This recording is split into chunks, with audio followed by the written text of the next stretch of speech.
Telangana police recruitment board నిర్వహించిన SI అర్హత పరీక్షలు ప్రశాంతంగా ముగిశాయి. రాష్ట్ర వ్యాప్తంగా 350 కేంద్రాల్లో పరీక్ష జరిగింది. నిమిషం లేట్ నిబంధనను పక్కాగా అమలు చేశారు అధికారులు.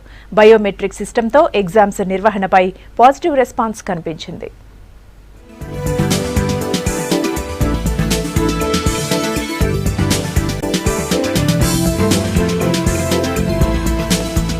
రాష్ట్ర వ్యాప్తంగా ఎస్ఐ అర్హత పరీక్షలు ప్రశాంతంగా ముగిశాయి. 10 జిల్లాల్లో మొత్తం 350 కేంద్రాల్లో పరీక్ష నిర్వహించింది రిక్రూట్మెంట్ బోర్డు. జీహెచ్ఎంసీ పరిధిలో 35 సెంటర్లలో ఎగ్జామ్ కండక్ట్ చేశారు. సివిల్ కమ్యూనికేషన్ విభాగంలో మొత్తం 539 ఎస్ఐ పోస్టులకు సుమారు 2 లక్షల మంది అప్లై చేసుకున్నారు.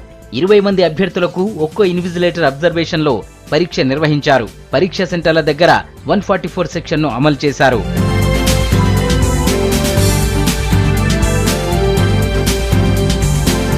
ఉదయం 10 గంటల నుంచి మధ్యాహ్నం 1 గంట వరకు జరిగిన ఎస్ఐ సివిల్ రాత పరీక్షకు సెట్ జి ప్రశ్నపత్రం, మధ్యాహ్నం 2 గంటల నుంచి సాయంత్రం 5 గంటల వరకు జరిగిన ఎస్ఐ కమ్యూనికేషన్ పరీక్షకు సెట్ జే ప్రశ్నపత్రం ఎంపిక చేశారు.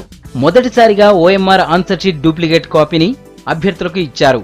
నిమిషం ఆలస్యమైన పరీక్షకు అనుమతి లేదన్న నిబంధనను పక్కాగా అమలు చేశారు అధికారులు.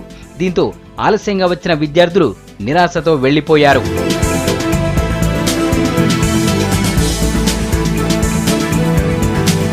జిల్లాల్లో పరీక్షా కేంద్రాలను ఎస్పీలు పరిశీలించారు. దూర ప్రాంతాల్లో ఉన్న విద్యార్థులు నిన్న రాత్రికే జిల్లా హెడ్ క్వార్టర్స్ కు చేరుకున్నారు. రాత పరీక్షకు తొలిసారిగా అమలు చేసిన బయోమెట్రిక్ విధానంతో మంచి రిజల్ట్స్ వచ్చాయంటున్నారు పోలీసు ఉన్నతాధికారులు. All places everywhere the attendance is very good.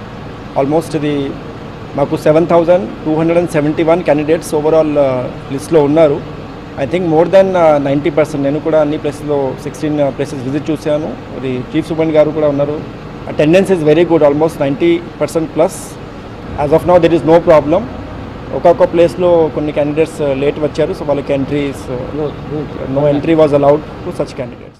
SI ఎగ్జామ్లో 200 మార్కులకు గాను మినిమం 60% మార్కులు సాధించిన వారికి శారీరక పరీక్షలు నిర్వహిస్తారు.